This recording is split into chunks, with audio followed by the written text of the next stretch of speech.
जय जय कर देते हैं, सबको मार देते हैं, है ना। मतलब गेहूं के साथ साथ घुन भी पिसी जाए, सभी को मार दे, कहीं ना कहीं होगा तो वो भी चला जाएगा। कंस ने कहा अरे भैया वो मार तो दोगे, लेकिन तुम्हें अपने अपने घरों में घुसने कौन देगा। अरे छोटे बच्चों की तो माँ ऐसी चौकीदारी करती है, ऐसी पहरेदारी करती है जितनी तो सोने चांदी की नहीं करती। अपने बच्चों को किसी को देती नहीं है, और अजनबी को तो बिल्कुल नहीं देती। कैसे मारोगे। समस्या आ गई। एक राक्षसी थी पूतना। पूतना ने कहा महाराज ये काम मैं कर सकती हूँ, महाराज ये काम मैं कर सकती हूँ। अच्छा हाँ, लेकिन देखो पूतना कैसी कैसी थी। पूतना जैसी थी वैसी राक्षसी हो, वैसी लंबे लंबे सींग, बड़े बड़े दांत, है ना। अरे देवी तो ये देख के कौन अपने मकान में घुसने देगो। महाराज चिंता मत करो, आजकल बहुत बढ़िया व्यवस्था हो गई है ब्यूटी पार्लर की, मैं सारी व्यवस्था कर जाऊंगी। ऐसो क्रीम पाउडर मेकअप करके जाऊंगी, कोई पहचानोगे ना है राक्षसी है कि स्वर्ग से अप्सरा आई है कोई। लेकिन ये दांत में कैसे छिपाओगी। महाराज चिंता मत करो, एक और विचार है मेरे पास का, मैं लंबो सो घूंघट निकाल के चले जाऊंगी और घर में जा जाके सबन के बारगन को जय जय कर दूंगी। जा अब तो एक बात बताऊं मैं आपको, ये जो घूंघट की परंपरा है ना, घूंघट की परंपरा, देखो अन्यथा मत लेना इस बात को। ये घूंघट की परंपरा हमारी हिंदू संस्कृति में तो कहीं भी नहीं है, कहीं घूंघट की परंपरा का लेख नहीं आता। समझ रहे हो। मुझे बताओ कभी भी किसी ने मां सीता को घूंघट में देखा, रुक्मणी को घूंघट में देखा, द्रौपदी को घूंघट में देखा, तारा को घूंघट में देखा, कहिल्या को घूंघट में देखा? नहीं देखा ना। ये घूंघट की परंपरा, ये घूंघट की परंपरा हिंदू संस्कृति की नहीं, ये मुगल संस्कृति की परंपरा है। उनकी देख लो, किसी को भी बिना घूंघट के देखा ही नहीं होगा। यहाँ तक लंबा वो हिजाब पहन के रहती है, बुर्का, है ना। हमारे यहाँ पता है घूंघट किसका है? हमारे यहाँ विधान है शर्म के घूंघट का। शर्म होनी चाहिए यहाँ, साड़ी का पल्लू यहाँ हो। देखो दूसरी बात और है, यहाँ हमारी संस्कृति में ये भी नहीं लिखा कि साड़ी कंधे पे होनी चाहिए। इसका तो बहुत बड़ा दोष लिखा है, क्योंकि हर माता बहन की साड़ी से कम मांग तक छुपा होना चाहिए ना, यहाँ तक। इससे सौभाग्य बढ़ता है। जो माता बहन अपनी जो साड़ी को, आजकल फैशन हो गया ना, या कंधे पे रख के घूमती है ना, देखो बहुत गलत परंपरा है। जितने सिर ढका रहेगा उतना सौभाग्य सुखी रहेगा। सासू जी ऐसे नहीं डांटती, बहू ढंग से रख ले, सिर पे तो कम से कम पल्ला रख ले, आपके लिए कहती है ना। और उस घूंघट से क्या मतलब, घूंघट तो निकाल ले यहाँ तक को, और जेठ जी और ससुर जी के सामने बोले आजा बजमारे तेरे बूंद पे बढ़िया फोड़ू। हाँ तो सही भाई साहब, तुम्हें मैं बताऊं, देखो तुम बोल कैसे गए मेरे सामने। उस घूंघट से क्या मतलब मुझे बताओ। घूंघट होना चाहिए शर्म का। और एक देखो, एक बात मैं हाथ जोड़ के यहीं कह जाऊं, तुम्हारे घर में जो परंपरा चल रही है ना, भाई चला लियो, कोई सी बहू आई हो घर जाके कहे तो पंडित जी ने कही है घूंघट मत निकालो, देखो हमारे जीव को करेज कर दो। जो जैसे सासू जी कहे ना वैसे ही कर लिए, देखो कहीं तुम हमारे जीव को करेज कर दो।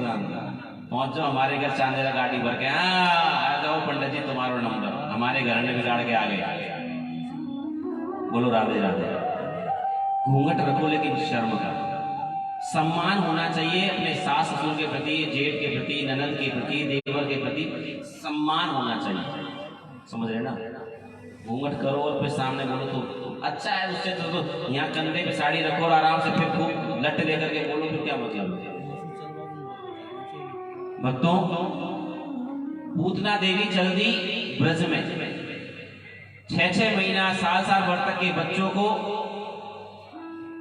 उनके घर में जाती और उनकी माताओं को बहला फुसला करके अपने स्तनों में उसने विष लगाया कालकूट, अपने स्तनों का दुग्धपान कराती और सब बच्चों को गोविंदाय नमो नमः। इधर नंद बाबा पहुंचे वसुदेव जी के पास।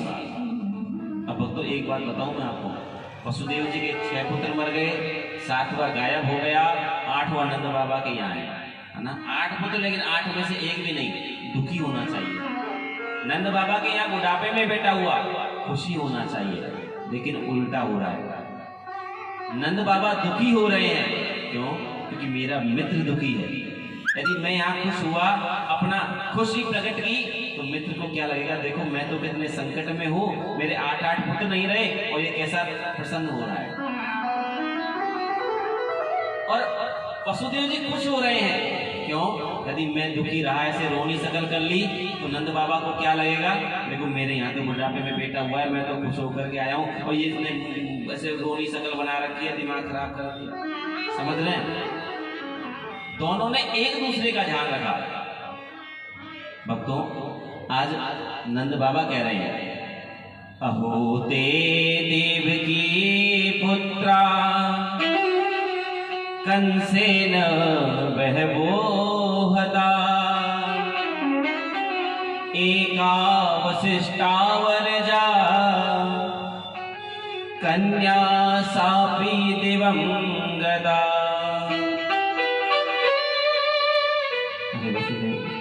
अरे वसुदेव भैया, मुझे बहुत दुख हुआ कि देवकी के 6 पुत्रों को कंस ने मार दिया, 7वां गर्भ में नष्ट हो गया, और 8वां एक देवी हुई, उसको भी कंस ने मार दिया।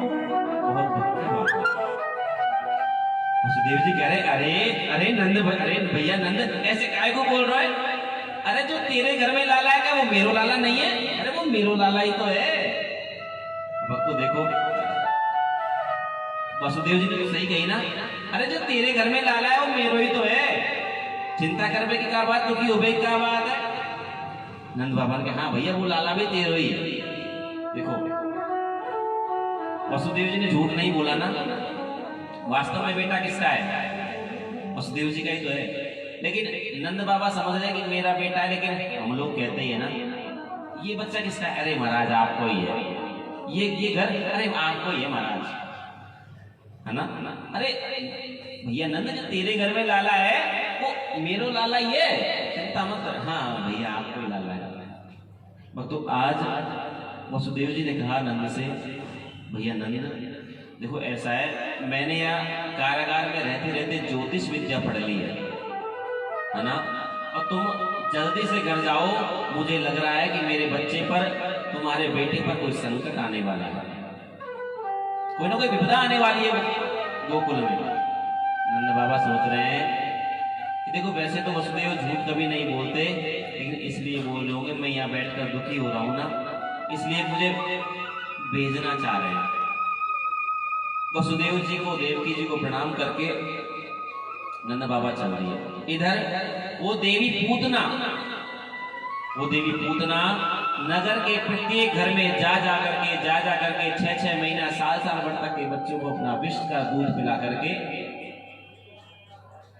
उनको गोविंद के चरणों में पहुंचा चुकी है।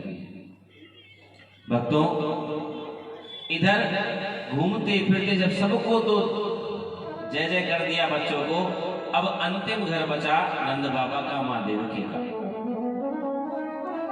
भक्तों, आज उस देवी पूतना ने इतना सुंदर वेश बनाया और जाने लगी देवकी मैया के महलों में।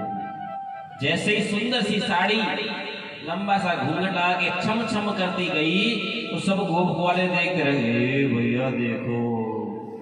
हे भैया देखो ये सुंदरी आज कहां से आई है, ये ऐसा लग रहा है कोई स्वर्ग से अप्सरा उतर के आई हुई। मैं तो आज तक ऐसी सुंदरी कभी देवकी मैया के यहाँ देखी नहीं। अब एक गोप कह रहा है, भैया तो ये ना पतो, हम जाने देवकी मैया के दूर की रिश्तेदार है, पहले भी आ गई, पता किसी को कुछ भी नहीं है, लेकिन ऐसे ही ले रहे हैं अंदाज होते ना। कई बार क्या होता है ना, हमें कुछ ज्यादा ज्ञान तो होता नहीं, लेकिन जब भी बिना ज्ञान के ही 1-2 बातें उठती, अनुमान से ही कह देते हैं, वहां ऐसा होता है क्या? अरे बिल्कुल ऐसा ही होता है। एक बार क्या हुआ, एक छोटा सा प्रसंग बताऊं मैं आपको। एक बार एक व्यक्ति और वो कहता बहरा था,